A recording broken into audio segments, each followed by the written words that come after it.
In this video, I'm going to show you how to place a trade in Tickblaze. Now, the easiest way to do this is simply on your chart. So you want to right click and then click on Show Trade Pad, or you could also press Ctrl+T on your keyboard and it's going to open this trading pad over here on the right, okay?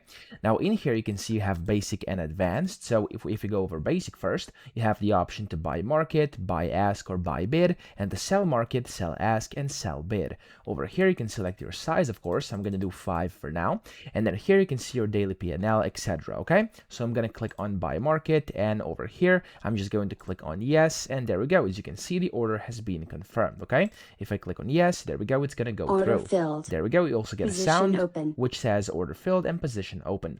Now if you want to do the advanced order, you want to click on over here, and then from here you can select the action type. You have buy, cover, sell, or short, and then you have the order type. You have limit orders, market, or stop limits.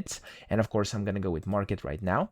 Then you can select your stop price and limit price if it's relevant to your type of order. And then over here you have a TIF and then OCA groups. And then if you want to add a stop loss and target, you could also go ahead and select if you want it. So you can click on no, price, or ticks over here, and you'll be able to set one. And then down here, of course, you have the sizes and stuff like that. So whenever you've done that, again, you can just click on the submit button over here, and it's going to go Order through. canceled. There we go. As you can see, for me, it was canceled because I haven't actually set this. But yeah, you get the point. That's how you can do this. That's the first way to do it, using the basic or the advanced tabs over here inside this, of course, trade pad. But you could also right click anywhere on your chart, and then over here it says buy limit, buy stop, sell limit, or sell stop. And whenever you do this, you can just click on this button, confirm it, Order and it's going canceled. to go through. Okay, so that's how to place a trade in Tickblaze. It's super simple. I hope this video helped you out. If it did, please subscribe to the channel and help me out as well.